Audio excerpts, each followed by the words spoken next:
छत्तीसगढ़ के बाद रुख करते हैं मध्य प्रदेश की ओर, जहां आगामी समय में होने वाले नगरीय निकाय चुनाव को लेकर पब्लिक फिर पावर में आ गई।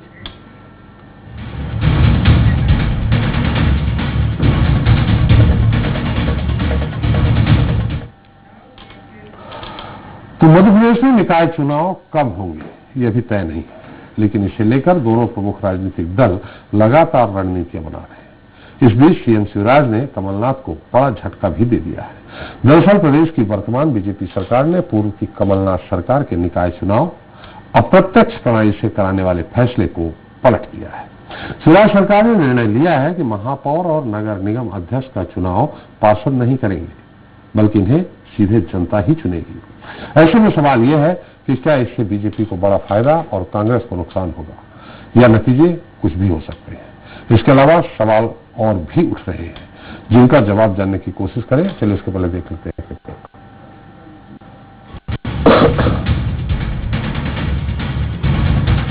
मध्य प्रदेश में नगरीय निकाय चुनाव अब प्रत्यक्ष प्रणाली से ही होंगे, जिसका मतलब यह है कि महापौर और परिषद अध्यक्ष को सीधे जनता ही चुनेगी।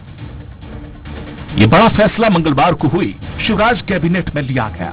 हालांकि इस मामले में सरकार पहले ही अध्यादेश ला चुकी है, लेकिन अब विधानसभा के आगामी सत्र में सरकार ये बिल पेश करेगी।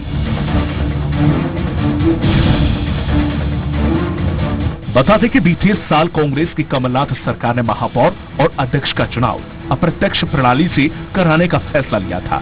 सितंबर 2019 में नगरीय निकाय एक्ट में बदलाव को मंजूरी दी गई। एक्ट में बदलाव के बाद पार्षद ही अपने बीच से मेयर और नगर निगम के अध्यक्ष का चुनाव कर सकते थे, यानी कि जिस राजनीतिक दल के पार्षद ज्यादा होते उसका ही मेयर और अध्यक्ष चुना जाता। लेकिन अब इस फैसले को शिवराज सरकार ने पलट दिया है, जिसके बाद प्रदेश में मेयर और परिषद अध्यक्ष को फिर जनता ही चुनेगी।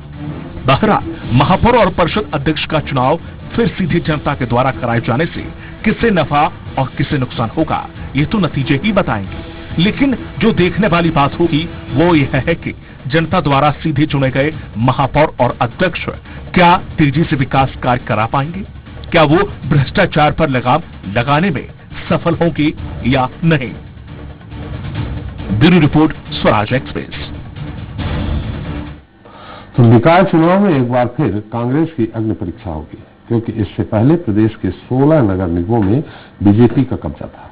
15 नगर निगम में नेता प्रतिपक्ष कांग्रेस का था, जबकि एक सिंगरौली नगर निगम में बीएसपी का नेता प्रतिपक्ष था।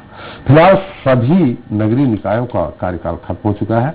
प्रदेश में 278 नगरीय निकायों में सरकार ने प्रशासक नियुक्त कर रखे हैं जो कामकाज देख रहे हैं। बहरहाल पावर में पब्लिक के मुद्दे पर चर्चा करने के लिए हमारे साथ मौजूद हैं स्टूडियो में बीजेपी नेता रामदयाल प्रजापति जी जल्दी हमारे साथ उपस्थित होंगे। हमारे साथ कांग्रेस नेता अमित शर्मा जी हैं। अमित जी, आपका स्वागत है। एक बार फिर हमारे साथ वरिष्ठ पत्रकार रमेश शर्मा जी। अमित जी, जो भी फैसला आया है उससे आप कितना सहमत हैं, जो कैबिनेट ने फैसला किया है? माफ करिएगा। देखिए त्रिपाठी जी, जिस तरह का फैसला आज आया है, मैं इस फैसले का विरोध नहीं करता, लेकिन चूंकि पिछले 3 बार से मैं लगातार पार्षद हूं और मैंने उनकी भूमिका महसूस करी है कि जो जब पार्षद थे या पार्षद जब महापौर चुनते थे, मैंने चुने हुए पार्षदों द्वारा चिन्हित महापौर के साथ भी काम करा है, हमने डायरेक्ट चुने हुए महापौर के साथ काम करा है। कहीं ना कहीं ये महापौर अपनी अड़िकता और मनमानी के रास्ते पर भी चलते हैं, जो विकास की बात करते हैं कि कहीं ना अड़चन नहीं आती और ये परेशानियों का सामना करना पड़ता है। ये पार्षदों की अनदेखी को भी ये बातें लगातार 5 वर्ष सामने आती है और महापौर अपनी मनमानी करने लगते हैं, क्योंकि कहीं ना कहीं कोई अंकुश नहीं रहता और जिस तरीके से वो एक तरफा फैसले लेते हैं, जिसका खामियाजा आज चाहे कई ऐसे लोग हैं, लेकिन आज अगर इनडायरेक्ट महापौर की बात करें तो मैं दृष्टि आपको सीधी डालना चाहता हूं। उमाशंकर गुप्ता जी को पार्षदों ने आज महापौर बनाया भोपाल। बिल्कुल अंतिम महापौर थे जो पार्षदों द्वारा चुने जाते थे, लेकिन आज वो विधायक बने। विधायक बन के केंद्र में, राज्य में, मध्य प्रदेश में 2-2, 3-3 बार कैबिनेट मंत्री बने। आज अगर देखें तो और भोपाल के विकास को भी, ठीक है राजनीतिक दल अलग था, लेकिन उन्होंने सबकी बात सुनी और चीजें सब थी। आज अगर इंदौर शहर की बात करें, जो इंदौर लगातार सुंदर होता जा रहा है, ये आज ही नहीं था, इसकी भूमिका और नींव पहले भी रखी गई कैलाश विजयवर्गीय के माध्यम से। कैलाश विजयवर्गीय जी को पार्षदों ने महापौर चुना, कहीं कोई अड़चन नहीं। लेकिन जिस तरीके से आज इंदौर में मालिनी गौड़ जी का नाम अगर देखेंगे तो मैं समझता हूं कि शायद वो अदृश्य है। भोपाल में एक भी चीज इस तरीके से चिन्हित नहीं हो पाई जो आलोक शर्मा के नाम से है। भोपाल में एक भी चीज ऐसे चिन्हित नहीं हो पाई जो कहीं ना कहीं कृष्णा गौड़ के नाम से। मैं इस बात को स्वीकार करता हूं कि ये पहले अध्यादेश कांग्रेस लेके आई थी, पहली विभा पटेल बनी थी, लेकिन हमने दोनों अंतर देखे और उस अंतर में ये पाया मध्य प्रदेश की पिछली कमलनाथ सरकार ने कि जो पार्षदों के द्वारा अगर जनप्रतिनिधि चुने जाते हैं तो वो कम से कम वो सबकी सुनते हैं, शहर के विकास की ओर नजर होती है और सबको लेके चलने की बात होती है। ये एक बड़ी बात थी। ये निर्णय चूंकि सरकार का लुकआउट है, क्या होना था, लेकिन मैं समझता हूं कि सरकार को इस पर धैर्यतापूर्वक विचार करना था। गुजरात के अंदर कई 15 वर्षों से, लगातार 15-20 वर्षों से भारतीय जनता पार्टी की सरकार है, लेकिन वहां डायरेक्ट आप देखेंगे कि जो पार्षदों के चुनाव होते हैं वो जोन वाइज चुनाव होते हैं। और भी कई ऐसे भारतीय जनता पार्टी के राज्य हैं जहां पर पार्षद चुनते हैं। मैं समझता था कि मध्य प्रदेश में मुख्यमंत्री जी इसको बड़ी गंभीरता से लेंगे, एक बार विचार करेंगे, लेकिन जिस तरीके से निर्णय आया है उससे कहीं ना कहीं हताशा है। जी, उसे थोड़ा सा हमें स्मरण नहीं आ रहा है, रमेश जी बेहतर बता देंगे। कैलाश जी संभवतः सीधे चुने गए थे और सुरेश सेठ चुनाव लड़े थे। रमेश जी? नहीं, मुझे भी कुछ ऐसा लग रहा है कि पार्षदों ने उनको चुना था। हो सकता है मेरी भी इसमें पार्षदों ने चुना था, सीधे चुने गए? पार्षदों ने कैलाश विजयवर्गीय जी को। हाँ, पार्षदों ने चुना। सुरेश सेठ भी चुनाव लड़े थे। सुरेश सेठ नहीं, जो कैलाश विजयवर्गीय जी के बाद बने थे वो डायरेक्ट बने थे, लेकिन लास्ट जब पार्षद था तो भोपाल के उमाशंकर गुप्ता जी और इंदौर के कैलाश विजयवर्गीय जी को पार्षद चुना। चलिए, अभी अमित जी ने जो कहा है कि डायरेक्ट चुने जाने के बाद महापौर नियंत्रण खो देते हैं, वो हिटरशाही चलाते हैं, और पार्षद अगर चुनते हैं तो पार्षद बीच में अविश्वास प्रस्ताव भी ला सकते हैं। अमित जी, मैं सही हूं? निश्चित ही अविश्वास प्रस्ताव भी ला सकते हैं। इसलिए पार्षदों के अपने अपने क्षेत्र में विकास की बात लेकर के जाते हैं, तो डायरेक्ट अगर चुने जाते हैं तो उनकी सुनी नहीं जाती है, और अगर पार्षद चुनते हैं तो सुनी जाएगी। ये एक चीज आ रही है। आप कितना सहमत हैं रमेश? मोटे तौर पे चूंकि दोनों ही व्यवस्थाओं की अपनी विशेषताएं हैं और दोनों ही व्यवस्थाओं की खामियां हैं। पहले जो इनडायरेक्ट चुनाव होते थे और उसके बाद जो डायरेक्ट चुनाव होना शुरू हुए, ये दौर भी कांग्रेस के समय ही से डायरेक्ट चुनाव की उन्होंने निर्णय लिया था। और उसका एक कारण ये है कि जैसे ही खुली अर्थव्यवस्था में आए और मेट्रो सिटी और आधुनिकीकरण का दौर आया, उस आधुनिकीकरण के दौर में उन नगरों में या उन नगर पालिकाओं में थोड़ी सी दिक्कत गई, जहां पर जो कम संख्या होने के बावजूद भी मेयर चुन लिया या कम संख्या होने के बाद भी जोड़ तोड़ से जो अध्यक्ष बनाया पार्टियों ने, मोटे तौर पर कई बार किसी निर्दलीय का साथ लेकर के हमने बना लिया, किसी और तरीके से हमने बना लिया। एन वक्त पर ऐसे उदाहरण भी है कि एन वक्त पर पार्टी में विद्रोह हो गया। तो जहां पर इस तरह की घटनाएं हुई, वहां पर वो जो बड़ी योजनाएं केंद्र का फंड खासतौर से था, उसके क्रियान्वयन में, उसके डिस्ट्रीब्यूशन में कठिनाई आई। इस कारण फिर वो निर्णय लिया गया ताकि फिर वो डायरेक्ट महापौर डायरेक्ट चुनाव हो, और डायरेक्ट होने के बाद जो भी नगर निगम का कमिश्नर हो या नगर पालिका का जो भी अधिकारी हो और अध्यक्ष मिलकर के उन सारी नीतियों को लागू कर लें और शहर के विकास में कोई बाधा ना हो। क्योंकि हमने नगरीय विकास को अंतर्राष्ट्रीय स्तर से सामना करने की नीति को अपनाई हुई, तो इस कारण से फिर वो चेंज हुआ और फिर भाजपा ने उसी को अपनाया और अपना करके फिर अभी कमलनाथ जी ने चेंज किया। आज का ये जो निर्णय है, ये तो औपचारिक निर्णय है। इसका फैसला शिवराज जी ने बहुत पहले कर दिया था, अध्यादेश उस पर निकल गया था। आज तो जो निर्णय हुआ है, आज तो निर्णय केवल इस बात का हुआ कि विधानसभा में विधेयक लाया जाएगा। तो बाकी ये निर्णय तो पुराना है और दोनों ही योजनाओं का अपना लाभ है और अपनी हानि है। अब सरकार का निर्णय है, तो फिर भी आलोक का कार्यकाल, इनका विभा पटेल का कार्यकाल, ठीक ठाक कार्यकाल रहे इनके, कृष्णा, तो ये जो है मैं समझता हूँ इनके कार्यकाल भी ठीक ठाक रहे हैं और नगर का विकास को मुझसे अच्छा ही मिलेगा। लेकिन यहाँ एक चीज रमेश जी ये भी आती है, हालांकि अमित जी से भी बात करेंगे, राम जी दोनों लोग अनुभवी हैं।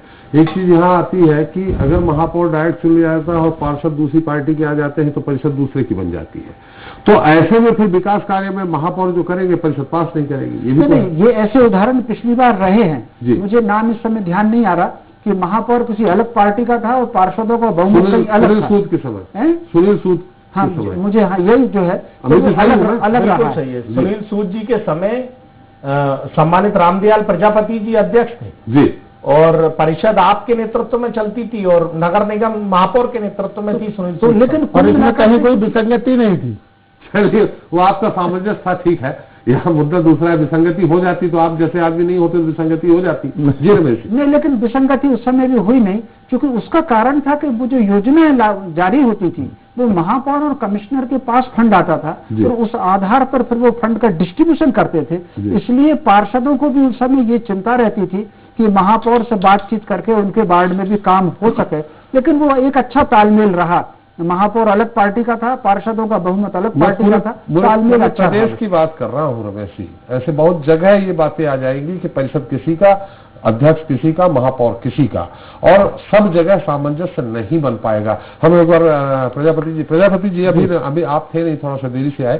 अमित जी का ये कहना है कि उन्होंने विरोध नहीं किया, उन्होंने ये कहा कि लेकिन जो वास्तविक परेशानी होगी वो ये होगी कि महापौर सीधे चुने जाएंगे तो उनकी अपनी हिटलरशाही चलती है, उनको जो करना है करेंगे, पार्षदों की सुने नहीं, और पार्षद ही अपने वार्ड का विकास करवाने में मदद करते हैं या उनको चिंता होती है। अगर पार्षद चुनेंगे तो निश्चित तौर पे महापौर को ये डर भी रहेगा कि ऐसा है कि अगर हम सारे पार्षदों को साथ लेकर नहीं चलेंगे तो हमारे खिलाफ अविश्वास प्रस्ताव भी आ सकता है। ऐसे में सबको बराबर भाव से देखा जाएगा। अमित जी मैं सही हूँ सवाल में? बिल्कुल जी रामदेव जी।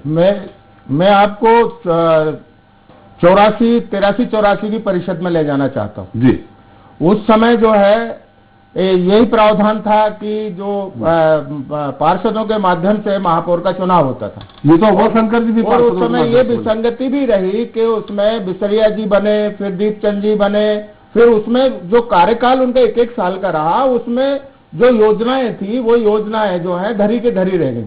और उस समय 3 साल का प्रावधान था जी। तो इसलिए उमाशंकर गुप्ता जी जब 94-93 में परिषद आई और उन्होंने इनके ही मुख्यमंत्री जी से, जी, जो दिग्विजय सिंह जी थे उस समय मुख्यमंत्री जी, उनसे उनके माध्यम से ही इस बात को कराया कि भाई अभी जो है विसंगति इतनी है कि हम जो है कार्यकाल यदि महापौर का 1 साल का होगा तो निश्चित रूप से जो हमारे विकास कार्य में बाधा आएगी।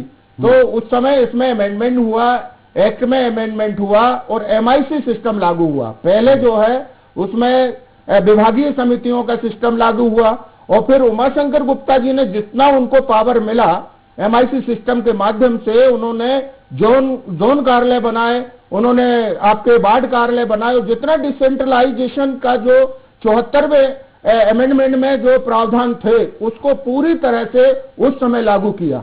और उसके वजह से ऐसा हुआ कि भोपाल का जो विकास था वो अवरुद्ध हो रहा था। केवल नगर निगम मुश्किल से 20-25 लोग चलाते थे, परंतु वहां उस समय जो है वहां 66 पार्षद जो है वो चलाने लगे और अलग अलग पार्षदों को जो है वो उनको सहूलियत दी गई और जनता को भी जो एकदम सेंट्रलाइज हो करके और आपका सदर मंजिल में लोगों को आना पड़ता था, अब वो अपने क्षेत्रों में, अपने जोन कार्यालय में, अपने वार्ड कार्यालय में जाने लगे और वहां पर उनकी रेवेन्यू के माध्यम से या रेवेन्यू की जो वसूली होती थी वो भी अच्छी होने लगी। मतलब प्रजापति जी, मतलब पार्षद अगर महापौर चुनते थे तो बेहतर व्यवस्था थी?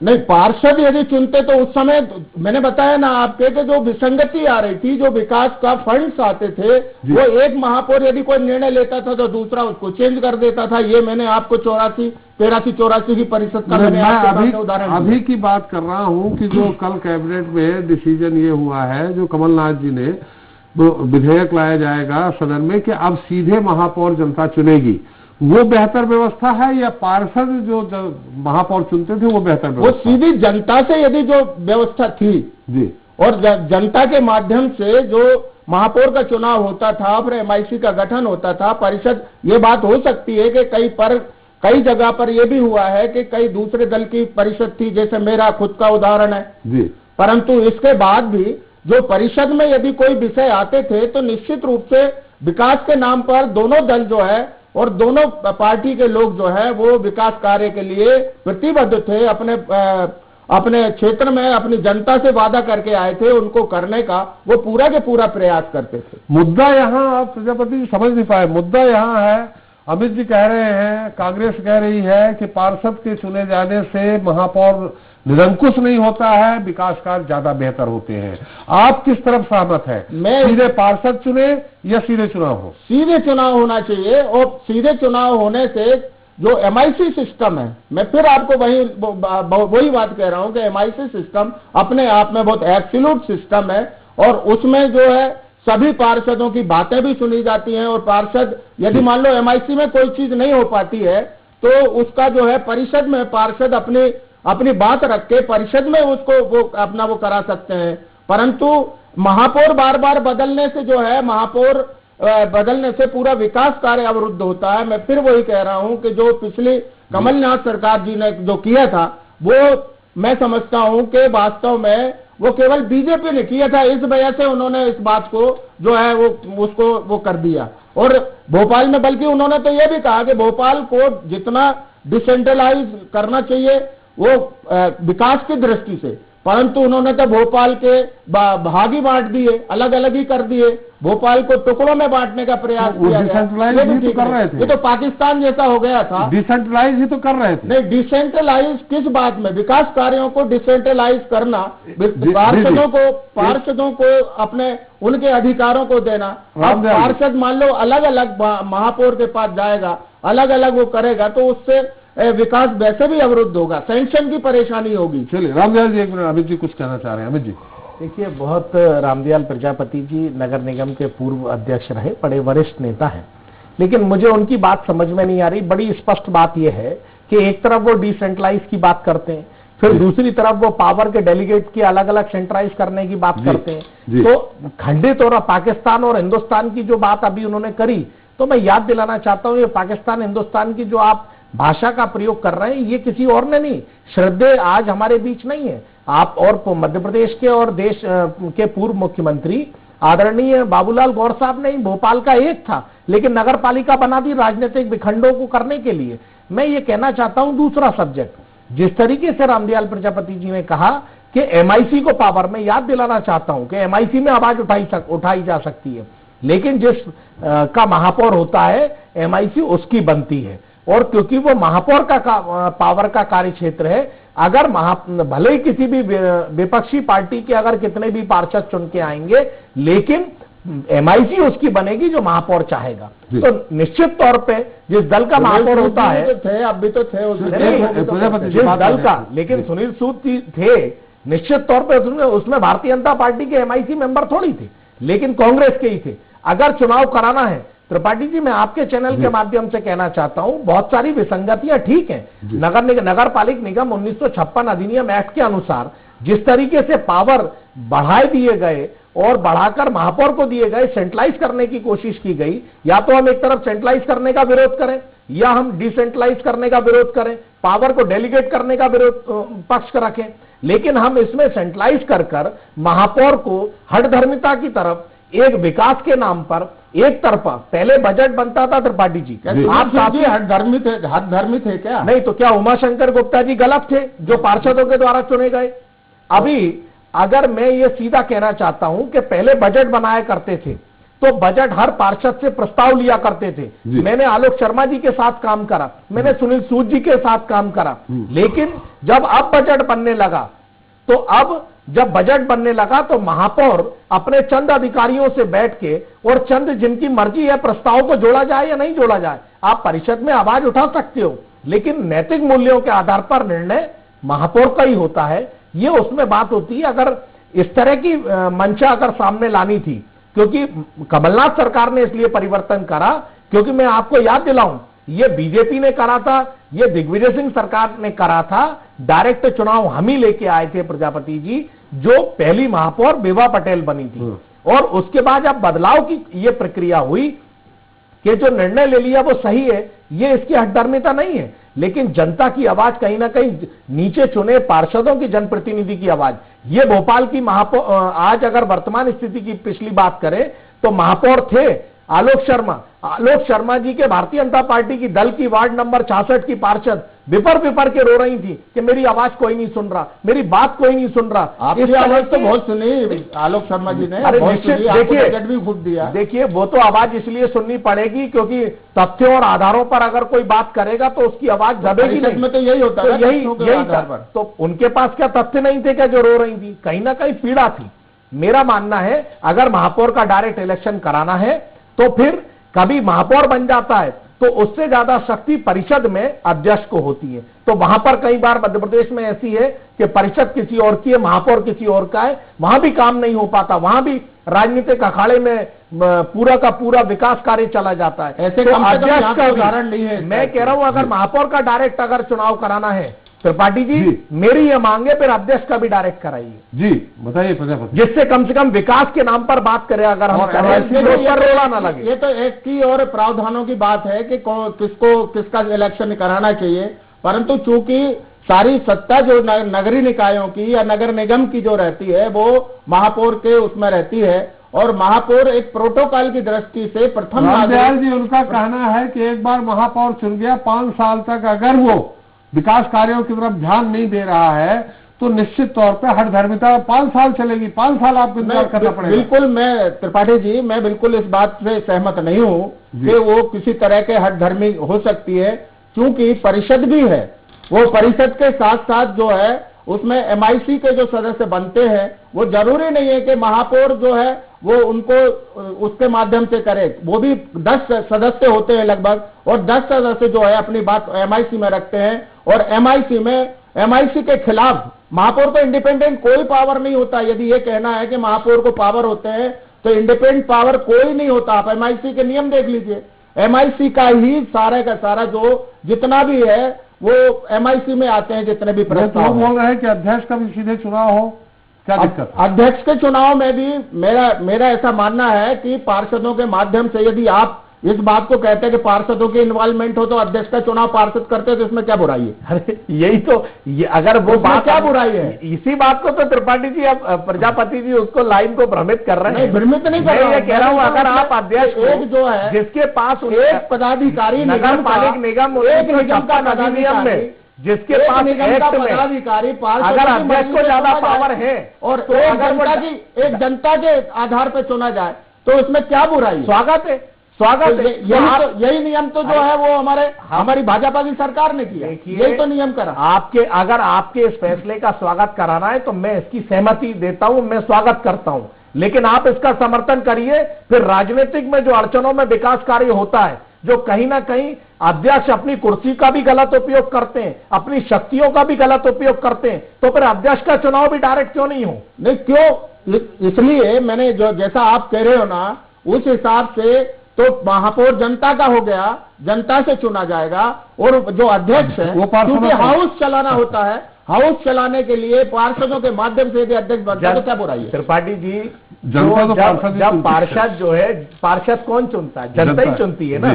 तो जनता के चुने प्रतिनिधि जो है वो अगर अध्यक्ष चुन सकते हैं तो डायरेक्ट क्यों नहीं चुनाव हो सकता? जब महापौर पर प्रश्न चिन्ह हो सकता है तो अध्यक्ष पे भी हो सकता है। जी चलिए, इस पूरे मुद्दे में रमेश जी इसको कुछ सुलझाएंगे। रमेश जी आपकी टिप्पणी में कुछ समाधान निकलने की उम्मीद है? नहीं, समाधान तो ये अपने आप में ही है तो भाई एक पद डायरेक्ट हो जाए और एक पद पार्षद लोग चुन लें, तो मैं समझता हूँ ये व्यवस्था है, इसमें कोई बहुत ज्यादा कठिनाई नहीं है और कामों में भी कोई बहुत दिक्कत नहीं होती। कई बार ये निर्भर करता है व्यक्ति पर, निर्भर करता है। हो जाए तो क्या दिक्कत है? कई बार व्यक्ति पर निर्भर करता है। मैंने ऐसे विधायकों को भी देखा है जो किसी अपोजिशन पार्टी के हैं, सरकार किसी और पार्टी की, लेकिन उनके काम कभी नहीं रुकते। जैसे मान लीजिए बाबूलाल जी गौर के काम कभी नहीं रुके।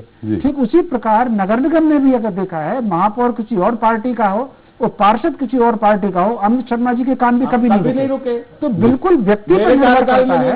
व्यक्ति अगर प्रभावशाली है, व्यक्ति अपनी बात को रखना जानता है तो अपनी बात को रखेगा, और व्यक्ति अगर प्रभावशाली नहीं है तो वो रोता हुआ मिलेगा, भले चाहे अनुकूल पार्टी का पार्षद हो और अनुकूल महापौर हो। तो व्यक्तियों को अपनी खुद की सक्षमता बढ़ानी चाहिए, अपनी मेधा शक्ति बढ़ाएं, अपनी प्रतिभा बढ़ाएं, जनता से जुड़ें और जनता की बातों को, अपनी बात को रखने का तर्क लेकर के जाएं।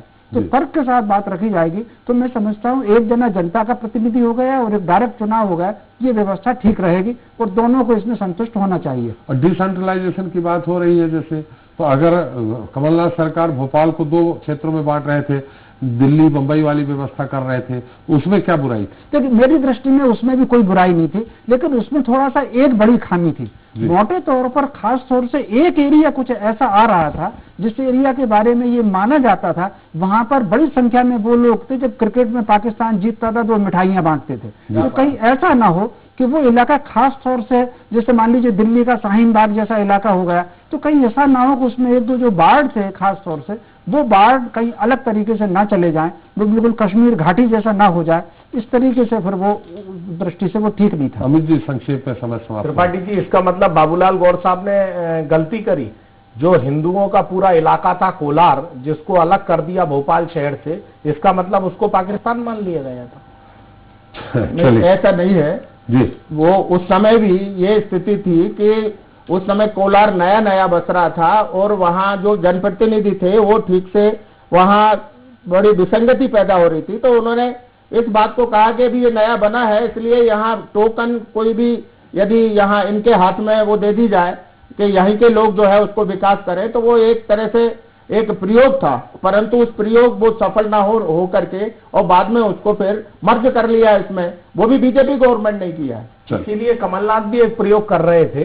पहले कांग्रेस ही डायरेक्ट इलेक्शन लाई ये थी, पहले इस बार हो भी एक चुका है प्रयोग दिग्विजय था। सिंह जी के टाइम में, वो कर चुके थे आप पहले 83-84 में भी कर चुके थे आप। 83-84 खैर उस समय कौन था मुख्यमंत्री कौन नहीं, हमारा समय भी समाप्त हो गया। बहुत बहुत धन्यवाद अमित जी आपका, प्रजापति जी आपका, रमेश जी आपका हमारे साथ चर्चा में शामिल होने के लिए। तो मध्य प्रदेश में नगरीय निकाय चुनाव की तारीखों का ऐलान होना बाकी है, लेकिन उसके पहले वर्तमान शिवराज सरकार ने पूर्व की कमलनाथ सरकार का फैसला पलटकर कांग्रेस को झटका दे दिया। हालांकि इससे कांग्रेस को नुकसान ही होगा, ये कहना बड़ा मुश्किल है, लेकिन बीजेपी इसमें अपने लिए फायदा जरूर देख रही है। तभी तो साल भर पहले जिस निकाय चुनाव को अप्रत्यक्ष रूप से कराने का फैसला हुआ था, उसे अब फिर प्रत्यक्ष तौर पर ही कराया जाएगा। खैर अब जब जनता ही महापौर और अध्यक्ष को चुनेगी तो देखना होगा कि ये जनता का कैसा और कितना भला करेंगे। इसी के साथ जनता आगे जवाब देता है, फिर हाजिर होंगे नए मुद्दे नए सवालों के साथ। नमस्कार।